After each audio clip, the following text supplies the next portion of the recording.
Dando sequência ao nosso já consagrado terceiro Beta Jornalismo, a nossa próxima ilustre convidada é a professora Raquel Long. A professora Raquel Long é doutora em Comunicação e Semiótica pela PUC de São Paulo, mestre em Comunicação e Informação pela Federal do Rio Grande do Sul, é professora da Universidade Federal de Santa Catarina. Pesquisa jornalismo online, cyberjornalismo e webjornalismo, com ênfase em produtos noticiosos, multimídia, convergência, jornalismo nas redes sociais e gêneros expressivos cyberjornalísticos. Realizou estágio pós-doutoral junto ao CEMIG, Centro de Investigação em Mídia e Jornalismo da Universidade Nova de Lisboa, e investigando os formatos expressivos hipermediáticos no jornalismo. Organizou, junto com Carlos D'Andrea, o livro Jornalismo Convergente, Reflexões, Apropriações e Experiências. É coordenadora do Núcleo de Estudos e Produção em Hipermídia aplicados ao jornalismo e líder do grupo de pesquisa Hipermídia e Linguagem do CNPq. Membro da Rede de Pesquisa Aplicada em Jornalismo e Tecnologias Digitais, Jortec, irá debater conosco o turning point da grande reportagem multimídia. Muito obrigado por aceitar nosso convite. Professora Raquel, por favor, o palco é seu. Eu pensei em fazer umas estrelinhas ou uns golpes de capoeira, enfim, para, né, me soltar um pouco, porque eu fiquei um pouco nervosa assim, de ter que falar depois da Carla, né, que deu aquele show, que foi muito legal. Mas, enfim, como eu sou apaixonada por esse tema, eu acho que a gente vai aproveitar esse momento bom nessa nossa conversa. O tema que eu quero discutir para vocês é algo que eu venho estudando já há algum tempo, que é a grande reportagem multimídia no jornalismo online. Vou falar do turning point da grande reportagem multimídia. O que eu entendo por turning point e por que eu uso essa expressão? Basicamente, a gente já tem um pouco mais de 20 anos de jornalismo nos meios digitais. E, nesse período, a gente também já tem uma trajetória e uma evolução dos formatos noticiosos hipermediáticos que é bem interessante. Ao longo de todo esse tempo que eu tenho trabalhado nisso, nessa pesquisa, uma das preocupações fundamentais era se o jornalismo online iria ou estava a caminho de criar ou estabelecer uma linguagem mais específica daquele meio, não é? Claro, é óbvio que nós estamos em ambientes diferenciados. Nós temos o jornalismo impresso, nós temos o rádio, nós temos a televisão. E o online, como é que o jornalismo encara esse desafio de ser jornalismo no online? Uma das coisas mais interessantes nesse sentido é justamente como o jornalismo vem explorando essa linguagem do ambiente digital, que é a linguagem, basicamente, a linguagem hipermídia, que nos permite a produção da notícia, utilizando tanto os meios, né, e as linguagens verbais, como sonoras, como imagéticas, mas utilizando esse tipo de linguagem de uma forma convergente. Isso é, a gente não coloca mais, claro que a gente ainda vê isso no jornalismo online, mas o jornalismo explora em que sentido? Como que vai tratar essa linguagem que é capaz de se hibridizar, onde a foto ou a imagem parada se hibridiza com a imagem em movimento, onde o som adquire um outro estatuto, ou por quê? Porque ele vem de influências, ele recebe influências lá mesmo do rádio, ou lá mesmo de como era usado o off num documentário, e ele é reconfigurado em produtos multimídia, como a grande reportagem, onde o texto se hibridiza com a imagem, onde há fusões imagéticas e sonoras que a gente poderia ter visto antes, por exemplo, na arte eletrônica, na chamada arte eletrônica, mas que, com o desenvolvimento e avanço das tecnologias digitais, isso se torna possível no ambiente da multimídia. Então, essas coisas eu venho estudando. Para mim, então, voltando a por que eu uso o turning point, não é? Para mim, o turning point da reportagem multimídia significa um ponto de virada que a gente percebe ao longo desses 20 anos de jornalismo online, e esse ponto de virada se localiza mais ou menos ali por 2011, 2012, quando acontece uma certa evolução do principal ambiente com o qual a gente produz esses formatos noticiosos, que é o ambiente hipermídia, através dessa quinta versão do HTML e as suas bibliotecas específicas e tal. O que acontece? Eu fiz, então, procurei fazer uma trajetória histórica de como a gente estava vendo o jornalismo desenvolver a grande reportagem nos meios digitais, levando em conta as tecnologias, as técnicas utilizadas pelas ferramentas disponíveis em determinadas épocas e as narrativas, as espécies, as formas narrativas que a gente tinha. Espera aí, eu acho que eu deixei ali o controle.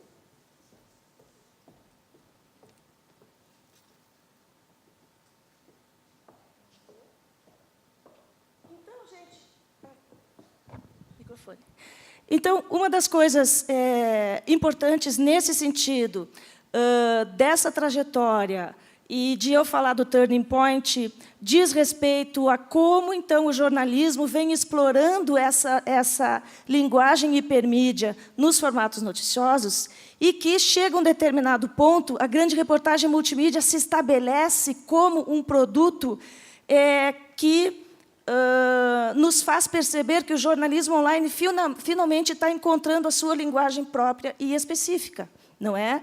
Nesse sentido, eu proponho nessa busca dessa evolução histórica, um primeiro momento dos formatos multimediáticos no jornalismo online, que é dado pela presença do slideshow noticioso.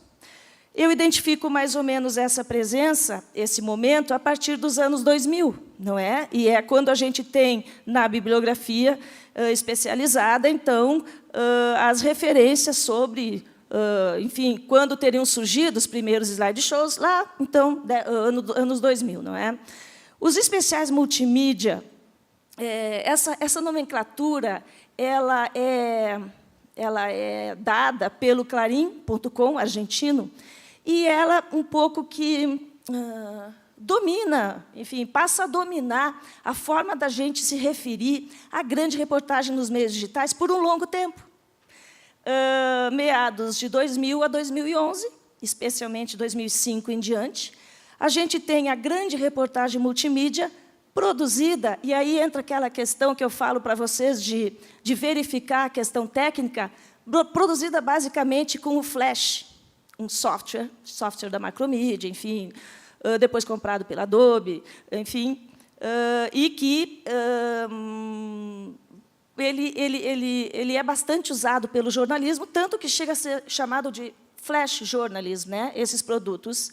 E esse tipo de software, ele confere uma determinada interface para esse tipo de produtos, que nós vamos ver mais adiante.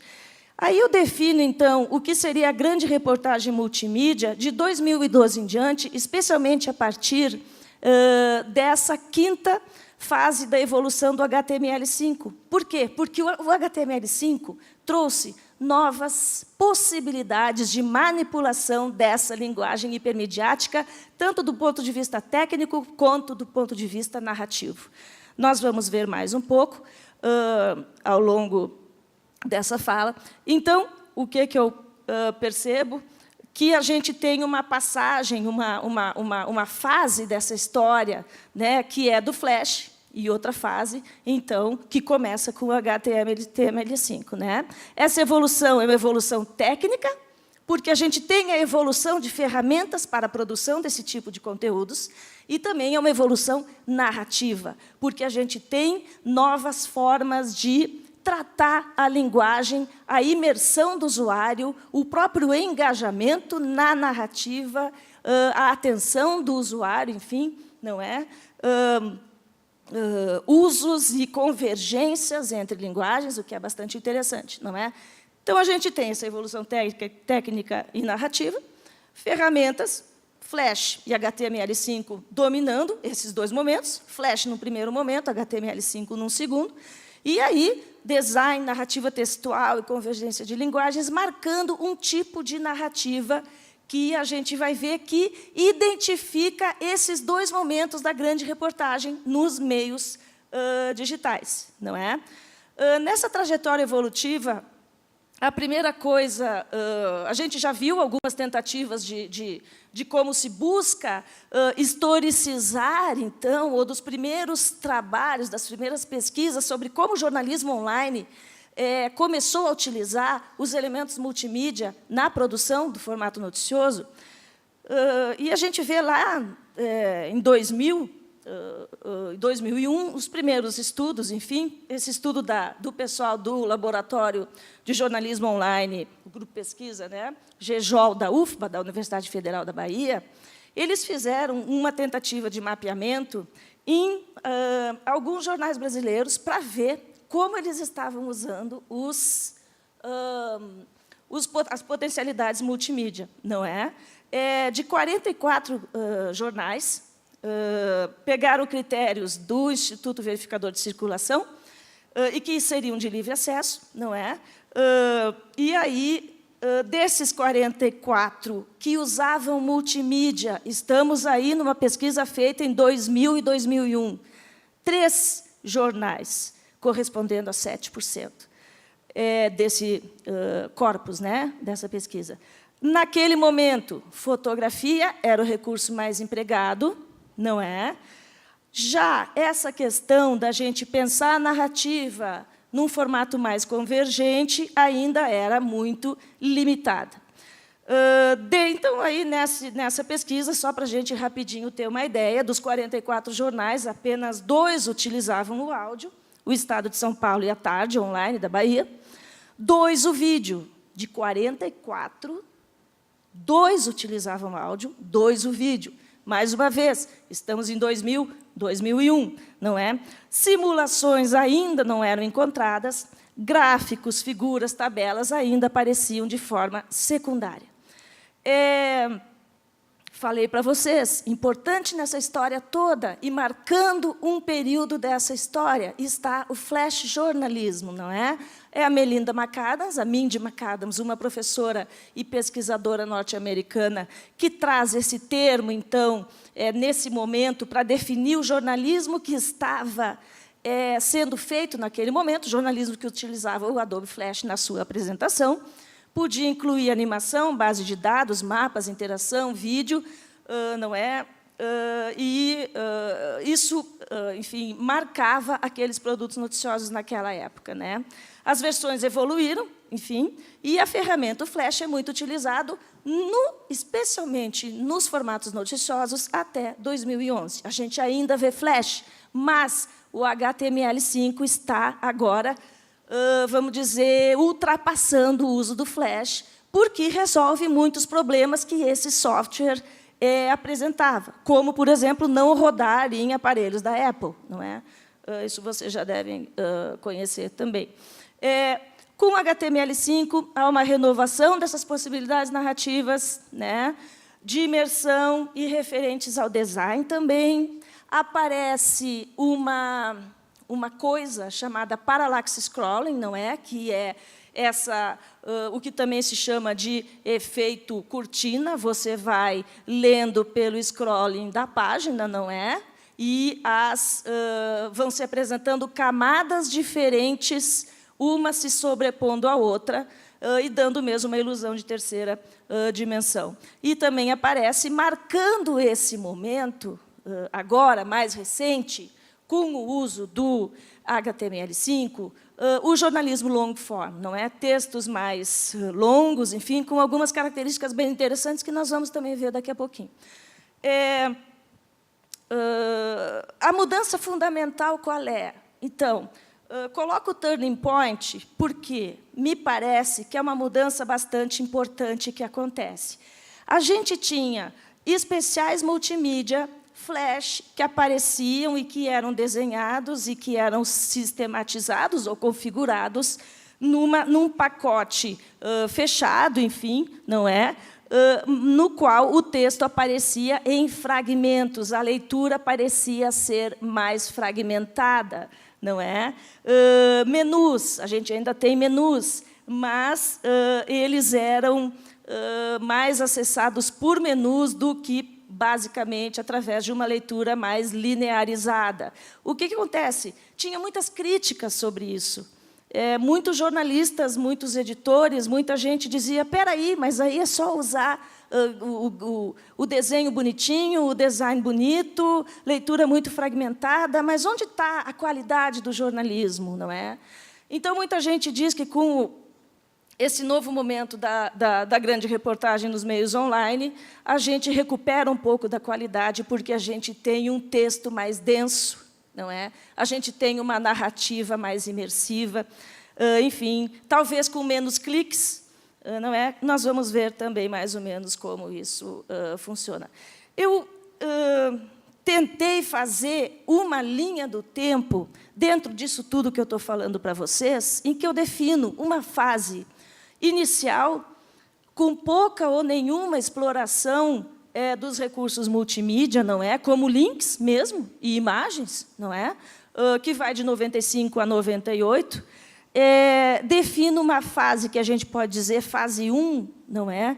Lá de 99, 2000, em que aparecem os primeiros produtos multimídia, não é? A gente tem 25 anos, sim, Franco, do El Mundo, não é? De 2000, e a gente tem os primeiros slideshows noticiosos em 2001, exatamente, do NewYorkTimes.com.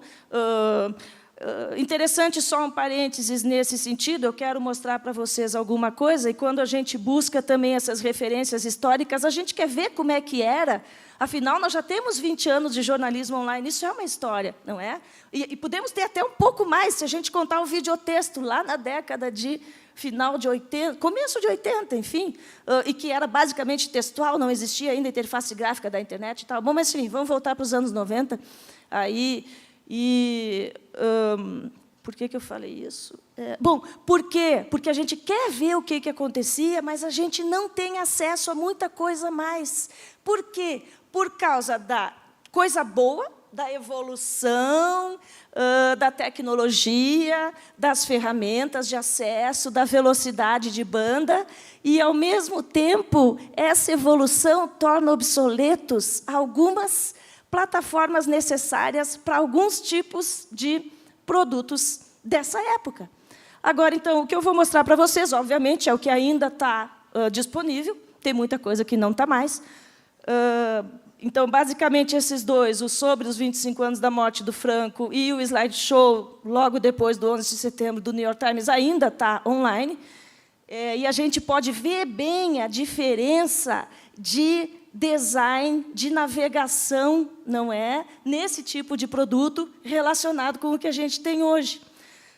Bom, coloco depois uma fase 2, em que a gente tem os primeiros chamados especiais multimídia, e aí o Clarim argentino domina muito nesse sentido, não é? Como falei para vocês. Piqueteiros, La Cara Oculta de um Fenômeno é considerado o primeiro, de 2002, não é? A gente tem um formato chamado Picture Stories. Picture Stories, um formato do gênero de fotojornalismo, também conhecido no impresso, mas que é reconfigurado no online. Enfim, o primeiro, The War After the War, da msnbc.com, de 2005. Procurei, não está mais online. Enfim, mas tem vários outros formatos que a gente pode entender como Picture Stories, isso é histórias em imagens, enfim, não é? Primo do slideshow noticioso, não é? E a gente tem a infografia online, não é? E o próprio flash jornalismo, marcando essa fase 2, 2002 a 2004, enfim, e depois de 2005 a 2009, onde se consolidam esses especiais, onde a quantidade desses especiais é realmente muito grande e começa a ser percebida como, então, um formato bastante importante para o jornalismo online, que está buscando a sua linguagem, que está buscando estabelecer-se como uma linguagem específica e própria do meio, que está explorando as linguagens do meio, não é? E também as picture stories e infografia online, que se consolidam nesse momento. Então, isso é bem importante.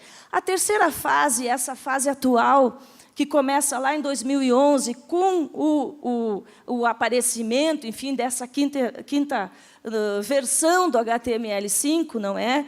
Que daí eu estou definindo como a grande reportagem multimídia propriamente dita, não é? Caracterizada pelo jornalismo long form, isso é, esse jornalismo de texto longo que está sendo bastante usado na grande reportagem e também no próprio jornalismo diário. Hoje, vocês podem ver, vocês abrem um site de jornal, vocês não veem mais apenas aquele texto curto com links, a gente já vê textos de maior densidade. A gente vê também, então, claro, essa ideia de parallax scrolling, essa ideia de narrativas mais imersivas. Snowfall, vocês devem conhecer, basicamente, tem gente que diz, bom, tem antes de Snowfall e depois de Snowfall, né? Snowfall virou, inclusive, um verbo para denominar esse tipo de narrativa mais imersiva, texto longo, com um tipo de convergência de linguagens que é, no mínimo, inovador, enfim, e que tem chamado a atenção e que tem premiado, dado prêmios. O Snowfall mesmo arrebentou logo que saiu, enfim, e foi premiado. Aí coloco aqui outros exemplos, como o NSA Files Decoded, do The Guardian, que tem feito também muita grande reportagem multimídia, só para citar alguns. E aí, como aqui, a Batalha de Belo Monte, da Folha UOL, uma produção, a primeira produção dentro da série Tudo Sobre, que já está no quarto produto agora, enfim, e que exploram esse tipo de narrativa, HTML5, com parallax scrolling, com uma maior interação, uma maior imersão do espectador, não é? Então, aí eu considero que está esse momento do turning point, que é quando a grande reportagem nos meios digitais ela passa daquele momento de exploração que ela teve com o flash jornalismo e parece que ela evolui nesse momento com possibilidades técnicas e narrativas que são, vamos dizer, que parece conferir mais qualidade ou mais densidade a esses produtos, enfim, não é?